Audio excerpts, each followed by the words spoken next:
Betalactámicos. ¿Por qué betalactámicos? Porque obviamente tiene un anillo que se llama anillo betalactámico. Estos betalactámicos es una familia grande, ¿ok? Que a su vez tiene 4 subfamilias. Tenemos por un lado penicilinas, por otro lado Cefalosporinas. cefalosporinas, por otro lado Monobactamos. monobactámicos, y Cefalecinas. por otro carbapenemas. Todos se denominan Betalactámicos. que son bactericidas. Acá hay 2 términos que ustedes tienen que recordar: bactericida, bacteriostático. Bactericida, que su mecanismo de acción va a causar un daño tan letal en la bacteria que la va a matar. Bacteriostático va a ser una lesión no tan letal y que va a depender del sistema inmunitario para eliminarlo. Pero ¿qué va a hacer? Va a retener o detener su replicatividad, ¿ok? Su replicación. Los betalactámicos, ¿por qué son bactericidas? Porque interfieren con la síntesis de proteína que forma la membrana, por lo tanto la destruyen. Bajo esa premisa, independientemente, porque los carbapenémicos va por un tipo de unión, las cefalosporinas por otro tipo de unión, las penicilinas por otro tipo de unión, pero en líneas generales todas lo que hacen es romper la barrera celular, interferir con la producción proteica de la pared celular bacteriana. ¿Ok? Muy bien. Entonces, de hecho que el antibiótico, el grupo de antibióticos más antiguos de los 4, ¿cuál es? De hecho fue el primer antibiótico descubierto, ¿verdad? ¿Quién lo descubrió? Alexander Fleming. ¿Qué año? 1800. 1800. 1800 y tantos, 900 y tantos. ¿Ah? Bien, puede ser una pregunta de cultura general en el examen. Ponme el año en que Fleming descubrió la primera antibiótico. ¿Cómo se llama la bacteria de donde deriva la penicilina? Penicillum mutans. ¿Y la cefalosporina? Cefalosporium. Cefalosporium mutans. Mucho, no, profe, eso mucho. Las 2 son por bacterias, pero está. ¿Ok? Inicialmente cuando se pensó en tratar penicilinas o tratar con penicilinas, realmente se vio que la mayoría de antibióticos, la mayoría de bacterias funcionaban. Hace entonces unos 50 años más o menos, las bacterias eran más que todo gram positivas y definitivamente no existía resistencia debido a que no existían antibióticos antes de los años 50. ¿Ok? Entonces, inicialmente, las penicilinas básicamente eran para gram positivos. Inicialmente, ¿ok? A pesar que hoy por hoy tenemos una evolución enorme de antibióticos y también ha crecido las resistencias, hay que entender que todavía el día de hoy existen infecciones que siguen siendo las penicilinas el fármaco de primera elección. ¿Sabrán de alguna infección en la cual la penicilina es el fármaco de primera elección? ¿No? Helicobacter. Hasta el día de hoy no existe antibiótico más eficaz para la sífilis que penicilina. No lo existe. Por eso, si tú tienes un paciente con alergia a la penicilina y tiene sífilis, le cambias el fármaco, ¿correcto? Porque es alérgico, ¿verdad? Sí, no. Es la única excepción a la regla. Sífilis. Porque sabemos que no existe fármaco más eficaz para la sífilis que penicilina. Por eso en sífilis existe una metodología que se conoce como desensibilización. ¿Qué significa desensibilización? Hacer que el paciente reciba dosis muy pequeñas de penicilina para tratar de que no genere reacción y conforme pasen los días aumentar la dosis hasta que llegue a la dosis terapéutica mínima. Muchos de esos pacientes vencen esa resistencia, esa sensibilidad. ¿Okay? ¿Y qué pasaría si en ese momento que le estoy dando la penicilina, ahí sí me presenta reacción adversa? A pesar de hacer sensibilización, hay esa indicación de cambio de grupo. Pero en sífilis no puedes cambiar de grupo. Estás obligado a hacer la sensibilización. Es una excepción a la mayoría de reglas, porque todos sabemos desde la primera unidad que si eres alérgico, retiras el fármaco. ¿Ok? Ese por un lado. Por otro, hay que tener consideración con la neurosífilis. Porque a pesar que la neurosífilis pertenece a la sífilis terciaria y que la penicilina va muy bien en la sífilis primaria y secundaria, ya no va bien en la tercera. Le cuesta a la penicilina penetrar a la parte neurológica. No digo que no esté indicado, sí está indicado, pero muchas veces la penicilina se da intratecal. ¿Ok? Porque si le das intramuscular, va a ser muy poco probable que la atraviese. ¿Ok? Pero aún así penicilinas es una posibilidad. Desde que tú ya ves sífilis, tienes que ir marcando penicilina. Es más, es muy difícil que en tus alternativas te pongan otros antibióticos. De hecho, si te quieres champear, no vas a poder hacerlo porque en todas las 5 alternativas va a haber penicilina. La diferencia es la dosis. Porque la sífilis primaria es una dosis distinta a la secundaria y es una dosis distinta a la terciaria. Tanto en dosis como en tiempo. Pasó. ¿Qué otra bacteria tan divina tengo que considerar? Otra bacteria. Yo también debo considerarla. ¿Quién causa la leptospirosis? Leptos. Oso, con la justa placémica. Con la justa sé que es un estafilium estrepto. Ni leí leptospira. Leptospira intervals.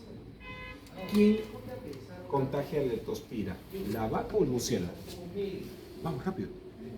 Murciélago. Murciélago. Vaca. Vaca. Vaca. Vaca. Vaca. Murciélago. Murciélago. Murciélago. La vaca. La vaca. Por eso van a jalar. Porque ninguno. La transmite la vaca. ¿Ven? Por eso van a jalar. No van a jalar porque no se compartan. Quiero que recuerden, y por favor, menos mal que me están grabando para que cuando vengan las denuncias de que me enseñe tu grabación. No vas a probar este examen si no sabes microbiología. No lo vas a probar. ¿Qué has tenido que hacer primero para saber el antibiótico? Saber qué enfermedad es y saber qué bicho lo causa. Entonces, si te hago una pregunta de un paciente que tiene fiebre, bla, bla, y te pongo la rata, y no sabes qué enfermedad es dependiente por la rata, ¿qué me vas a marcar? Si te pongo el cuadro clínico típico de leptospira, y no sabes el cuadro típico de leptospira, y encima te pongo rata, ¿qué vas a poner? ¿Brucela? ¿Quién transmite la brucela? No. Brucelosis. ¿Brucela? ¿La he escuchado al menos?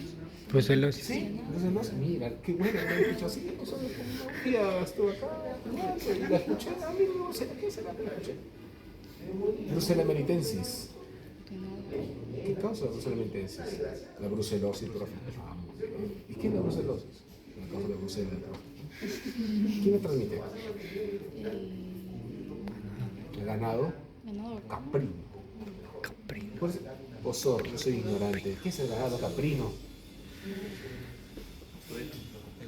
¿Qué es el ganado caprino?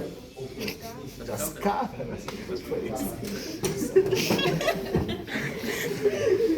Vamos de nuevo. Ganado bovino. Ganado porcino. Cerdos. Ganado caprino.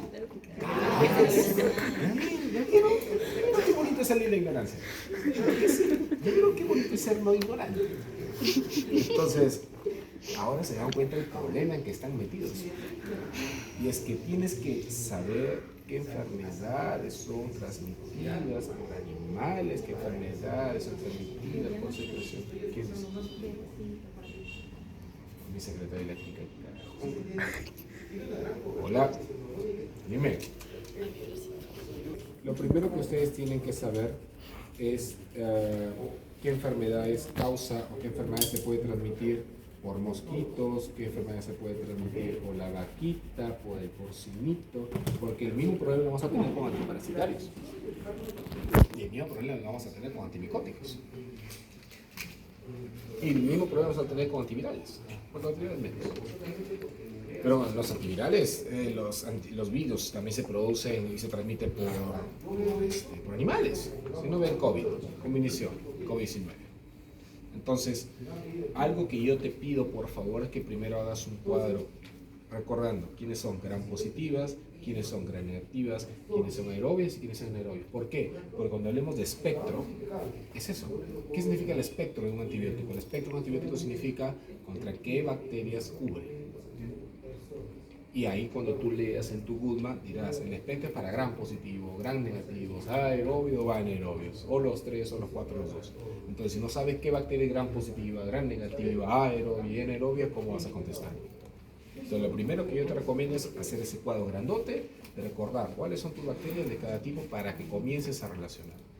Regresando acá a penicilinas, aparte de leptospira, otras bacterias que tienen la cobertura de penicilina son los Clostridium. A la cabeza Clostridium tetani, el tétanos, que si bien es cierto las vacunas son para prevenir, ¿ok? Para prevenir la infección, una vez ya infectado, lo único que se necesita es tratar lo posible, estar en reposo, relajantes musculares y en eso también penicilinas. Acuérdense que las penicilinas son activas contra las esporas. ¿Ok? Aquí también otro fármaco que es de primera elección en penicilinas es Corynebacterium diphtheriae. ¿Qué causa el Corynebacterium diphtheriae? Difteria. ¿Qué es la difteria, doctora Chicle? Es causa fiebre. Causa fiebre, ¿no? O sea, 99% de las infecciones bacterianas causan fiebre, ¿no? Entonces, causa fiebre, sí, pues, ¿verdad? Causa fiebre. Acuérdense cuando pongamos fiebre, náusea y vómito, ¿sabe qué significa? Nada. Cuando en infecto te pongan fiebre, náusea y vómito, meten en la cabeza que no te están diciendo nada. Porque casi todas las infecciones dan fiebre, náusea y vómito. ¿No dando cuenta? Son muy pocas las que no causan fiebres. ¿Hay infecciones bacterianas que no causan fiebres? Sí. Hay muchas características. Una, en tu caso clínico, tétanos. Tétanos no da fiebre. Es una de las pocas infecciones que no da fiebre. Tétanos. ¿Quién otro no da fiebre? Cólera. Cólera. Tampoco da fiebre. Todavía el resto de 850.000 sí causa fiebre. Entonces, en ese sentido, esas penicilinas se dividen en 4 subtipos. Penicilinas naturales, y acá tenemos 2, penicilina G y penicilina B. Recuerda, G de glúteo, porque se administra intramuscular. Claro. Dije intramuscular, no intravenosa. Si tú colocas una penicilina G intramuscular en la vena, ¿qué vas a provocar? Embolia. Así que tienes que tener mucho cuidado, partiendo de ahí. Número 2, acuérdate la B. Tú que eres un lindo ejemplar de la Real Academia de la Lengua, acuérdate la B de boca. Eso, pero boca es con Q, no importa. Con B grande, no importa, en tu caso no importa. No escribes cosas peores con H, sin H, con Z, sin Z. Aquí sí quiero que recuerdes boca con V, ¿no? ¿Tú te imaginas a un flaco que te diga, dame un beso con tu linda boca y con V? Lo bloqueas. Es por animal. La penicilina B es oral. Recuerda esto porque la penicilina B en nuestro país es la penicilina en el cual se utiliza para la desensibilización. La desensibilización para la sífilis se hace con penicilina B oral. ¿Ok? Entonces, lo que decía también el grupo, no solo penicilina, G, B. No te interesa nada más a ti. Cuando tú dices G y B, solamente estás dando una indirecta a la vía de administración. Pero también existe sódica y potásica. ¿Por qué tiene? Porque es sodio y potasio. Pero también tiene el término procaínico y benzatínico. Procaína aumenta el tiempo de vida media, benzatínico lo hace de depósito, lo hace cada 2 o 3 semanas. Entonces, regresando a la nomenclatura, ¿cuál sería el tratamiento de penicilina en sífilis? Penicilina G, sódica, benzatínica. La penicilina G, glúteo intramuscular, sódica que tiene sodio, benzatínica de depósito. Por eso solamente es dosis única. Porque te dura 2 o 3 semanas. Ahora entienden por qué es muy importante poner G, sódica, potásica, ¿ven? Porque no es lo mismo. Luego, en estas penicilinas, recordad que todas las penicilinas tienen un problema y su principal problema es un fármaco que se llama Probenecid. Es un fármaco que es un uricosúrico, se utiliza en gotas. Por eso tengan mucho cuidado para pacientes gotosos, porque el Probenecid interfiere con la excreción y eliminación de las penicilinas. sobre todo con las clásicas, con las penicilinas naturales. ¿Okay? Bajo esa premisa, recordar que tienen todos que tener ajuste de dosis en paciente con insuficiencia renal. Si son parenterales, ¿no? Las clásicas todas son parenterales, no hay ninguna oral. Luego, después de esto, salieron las penicilinas llamadas de amplio espectro entre comillas, porque realmente no son así. Solo que para esa época, cuando salieron, las únicas que había las penicilinas eran para gram positivos. Y es que estas extendían el espectro hacia gram negativos, aparte del espectro que ya tenían para gram Positivo. Por eso decían, amplio espectro, pero realmente no es así. O he quedado recontra cortos en el espectro. También llamadas AM, aminopenicilinas. Y también con AM de amplio espectro comienzan sus nombres, amoxicilina y ampicilina. Amoxicilina bioral y ampicilina parenteral. Amoxicilina, que es también una excepción a la regla en farmacología, porque siendo bioral es el único antibiótico que tiene biodisponibilidad del 100%. Eso no se suele ver en los biorales. Porque la medida bioral tiene efecto en el espacio, por lo tanto nunca llega al 100% de la sangre, excepto amoxicilina. Es una excepción a la regla de todos. También hay que recordar que ampicilina, cuando quieres que marque ampicilina, te van a poner el bicho que más es tratado con ampicilina, que es Listeria monocitógenes. Desde que ya te están dando Listeria monocitógenes, ya tienes que ir buscando tus alternativas ampicilina. Si tú marcas otra cosa, está complicado, porque aquí tienes que recordar los fármacos de primera elección. Y este es otro tip. Tú tienes que recordar forzosamente los de primera opción y también los de segunda opción. ¿Por qué, profesor? Porque los de primera opción pueden ser contraindicados en gestantes, contraindicados en pacientes con daño hepático, contraindicados en niños, contraindicados en pacientes con daño renal. Y por lo tanto estás obligado a marcar la segunda opción. Entonces, una vez que tengas tu cuadro de la enfermedad, el bicho, la clínica, primera opción, segunda opción. No se te ocurra no hacer resumen en este capítulo, ¿ya? Y estás obligado a hacer. Haz un cuadro, agarra un papelote, eso que te sobra, anote así, grandote, y pon. ¿Alguna vez ustedes han estudiado con libros? ¿Sí? ¿Microbiología lo hicieron con libros? ¿No? No más probable. ¿Conocen que hay un libro que se llama Jawetz en microbiología? No. ¿Murray? Murray, sí. Qué bueno. Entonces, desempolva el Murray, ¿no? Que debe estar, me imagino yo, conociéndolos, debe estar impecable ese libro, sin haberlo tocado. Entonces, aprovéchalo. Hoy día lo vas a tocar. Entonces, si lo comienzas a hacer en una hoja, mira que te estoy dando consejos si yo no los doy, y si los doy, los cobro. Agarra y pones, a ver, hoy vamos a ver Brucela. Brucela. Y comienzas. La clínica más importante que no sea fiebre, náusea y vómito. Lo menos que puedes poner es fiebre, náusea y vómito. Porque ya te he dicho que cuando pones fiebre, náusea y vómito, no te estamos diciendo nada. ¿Ok? Entonces, fiebre no, náusea tampoco, vómito tampoco. Bueno, ya, dolor articular. Dolor articular. ¿Dónde? A nivel esqueleto axial. Eso es importante. ¿Ok? ¿La fiebre tiene algún tipo? Sí, la fiebre es vespertina. Fiebre vespertina. ¿Saben qué es vespertino? De madrugadas. Ese es matutino. Yo sé que en el fondo de su corazón sabe qué les estoy diciendo en mi mente.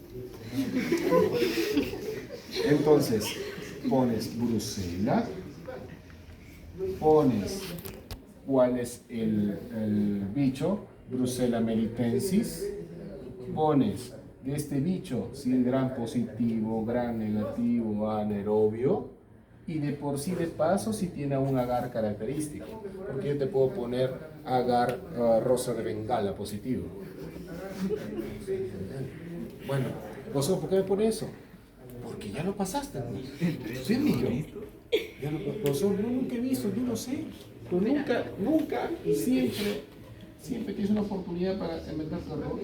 Entonces, una vez que pones el nombre de la enfermedad, que pones el bicho, la principal clínica, No te vas a poner 5 libros de medicina interna, no te va a alcanzar el tiempo. Pero el Murray y el Jawetz, que son los libros más usados de microbiología, te dicen muy sucinto la clínica, al menos más característico. Lo pones. Y acá pones tratamiento. Fármaco de primera elección, moxiciclina. Segunda elección. Luego comienza otra vez. ¿Cómo? Tétanos. ¿Quién lo causa? Clostridium tetani. ¿Qué es? Gram positivo. Hay una clínica así que te retuerce como gusano. ¿Verdad? Tratamiento, penicilina. Y así hacemos. ¿Ya? En amplio espectro con las aminopenicilinas pasa algo particular. No se sabe por qué, pero sí se sabe que los pacientes con leucemia linfocítica y los pacientes con mononucleosis infecciosa, cuando les das aminopenicilinas, aparece rush. Luego tenemos las penicilinas estafilocócicas. Bueno, por algo se llaman estafilocócicas, porque tratan justamente para estafilococos, sobre todo aureus. ¿Okay? Aquí tenemos tres principalmente: oxacilina, gloxacilina y dicloxacilina. Cloxa y oxa, bien venoso. Dicloxacilina, vía oral. Son los fármacos de primera elección para infecciones de piel y partes blandas, conocidos como celulitis o paniculitis. Paniculitis. ¿Okay? Obviamente que son para cepas de Staphylococcus aureus sensibles, porque el Staphylococcus aureus es una de las bacterias que hoy por hoy tiene resistencia, y que para resistencia ahí aplicamos otro, glicopéptidos, que será clase de la próxima semana, por ejemplo, vancomicina. ¿Ok? Estamos hablando de sensibles, básicamente. En ese sentido, con los Staphylococcus aureus y con los antibióticos, para empezar, son las pocas penicilinas que no necesitan ajuste de dosis en pacientes con daño renal. ¿Ok? Son muy poquitos.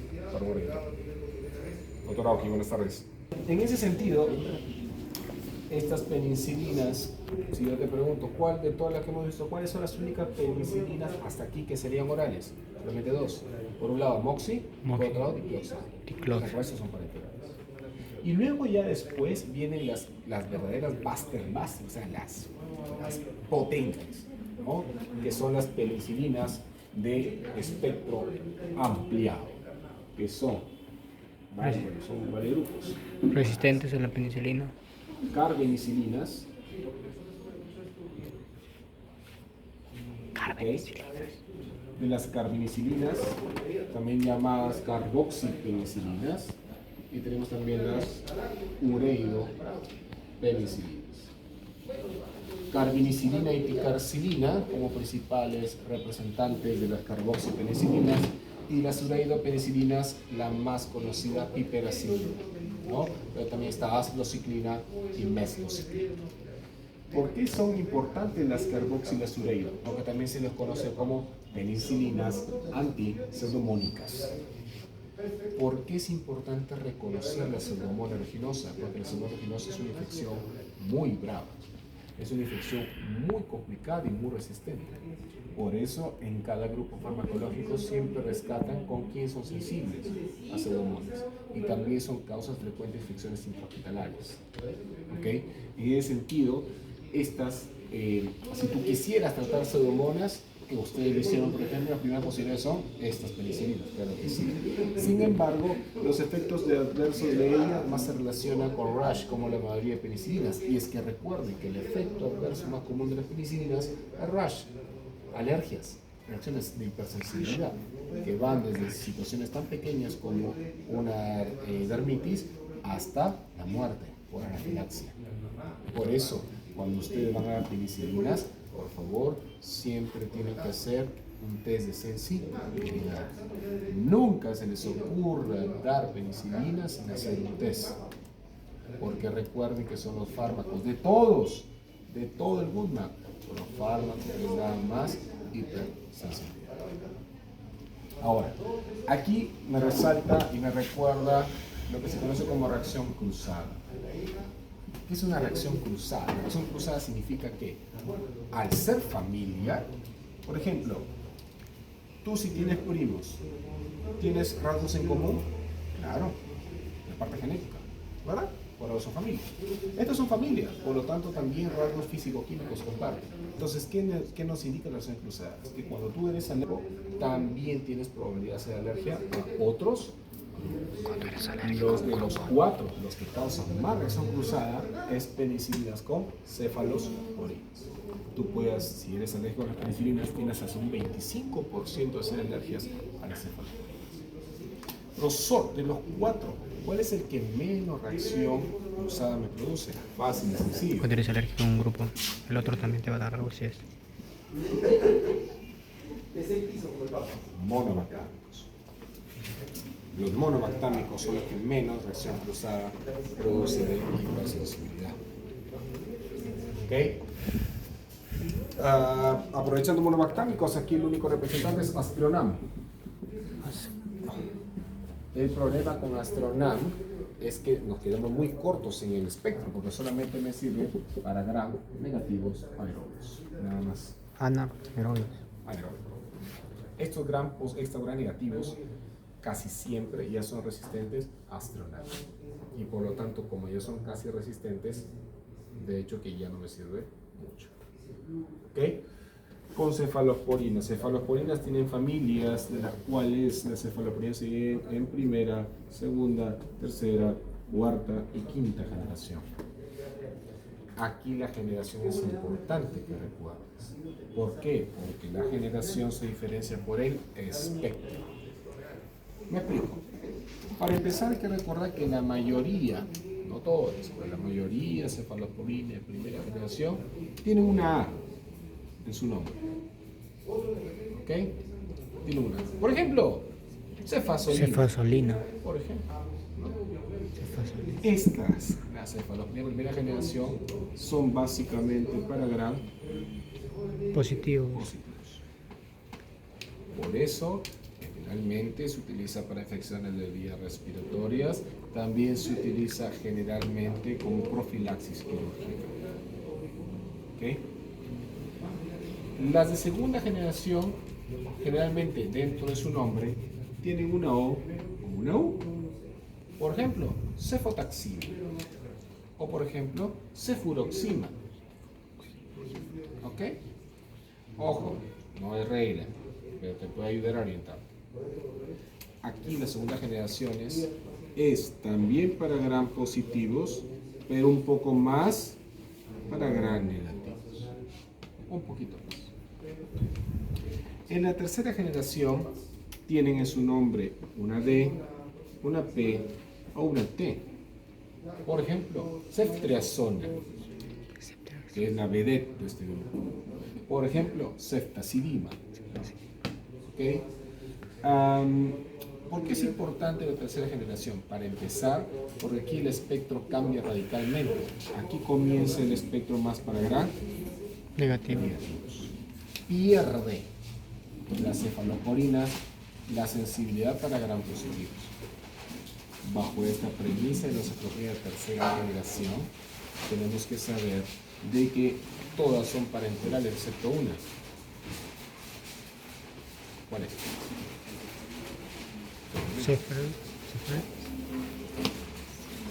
Puede venir su examen. Solamente hay una cefalosporina de tercera generación que pierde. La resto es parenteral. Pero quiero que recuerden que todas las cefaloporinas tienen eliminación renal, excepto ceftriaxona, que tiene eliminación biliar. ¿Ok? Y produce o puede producir un síndrome, se conoce como síndrome de bilis espesa. ¿Bilis? ¿Ok? Bilis espesa. Entonces hay que tener en consideración en pacientes cirróticos o con daño. Ceftriaxona también se utiliza mucho como tratamiento empírico. ¿Qué significa tratamiento empírico? Un tratamiento que tú das sin tener una confirmación específica de un bicho. ¿Ok? Tanto para neumonías como para meningitis, porque atraviesan bien la barrera hematoencefálica. Acá también de tercera generación recordar ceftazidima. ¿Por qué? Porque la cefalosporina que tiene mayor actividad antiseudógena. Las de cuarta y quinta generación también cambia la figura. Gram negativo lo tienen, aerobio un poco y anaerobio un poquito menos. quinta generación, ni qué decir, gran positivo, gran negativo, cerebro anaerobios, pero estas cuarta y quinta generación tienen dos características. La primera, que son para cepas resistentes, por lo tanto solamente lo voy a utilizar en infecciones intrahospitalarias. No se me va a ocurrir tener un tratamiento de primera intención con, lo vemos, con este cuarta y quinta, con estos. Jamás. Aquí, las de cuarta y quinta generación tienen, bueno, realmente son pocos, son de cuarta generación 4 y quinta generación 2. ¿Okay? Pero si uno tiene que recordar es quién pertenece. Una pregunta característica va a ser definitivamente a qué cefalocarina pertenece, ¿no? ¿A qué cefalocarina pertenece? Muy bien. Y luego, por último, carbapenems. Cuando hablamos de carbapenems, todos terminan en penems, ¿no? Acá tenemos 4 principalmente representantes. Tenemos imipenem, noripenem, artapenem y meropenem. ¿Ok? Voy a poner, aquí está ahí, en rojo. Los carbapenémicos inicialmente fueron diseñados para la cepa de Pseudomonas aeruginosa. Por eso, después de las penicilinas carboxidureiro, las otras beta-lactámicos que cubren muy bien Pseudomonas aeruginosa carbapenémicos, ni siquiera los de cefalorina cuarta y quinta generación son muy útiles para cepas resistentes, pero no tienen tanta actividad antiseudomónica como lo tienen los carbapenémicos. ¿Okay? Ahora, no significa que solamente sirven para Pseudomonas aeruginosa. También los carbapenémicos tienen otras dos opciones. También sirven para gram positivos resistentes y para gram negativos resistentes. Por eso se dice, si yo quiero tratar cepas resistentes gram positivos con carbapenémicos, ¿okay? Voy a inclinar además por imipenem. Y si yo quiero tratar cepas resistentes gram negativos con carbapenémicos, voy a tirar para meropenem. Aparte la Pseudomonas, claro. De todas ellas, ¿cuál tiene la mayor actividad pseudomónica? Dorapenem. Y la que tiene nula, casi nula, no me sirve para nada para Pseudomonas, ertapenem. Perdón que la puse con E, porque no tiene mucha actividad. Luego, después de dorapenem, la que tiene actividad pseudomónica sigue meropenem. Y luego imipenem. ¿Por qué imipenem es la tercera? Porque hay más resistencia. Ozor, ¿por qué más resistencia? Porque es una de las más antiguas. Luego a las 12 de la noche lo vas a hacer uno. Ah, me parece bien. Muy bien. Ahí está. Ya.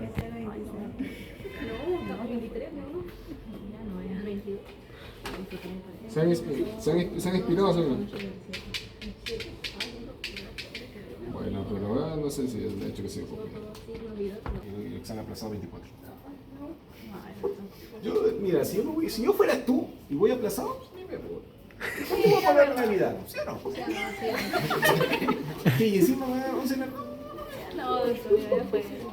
Con chocolate, me he visto de rojo y verde.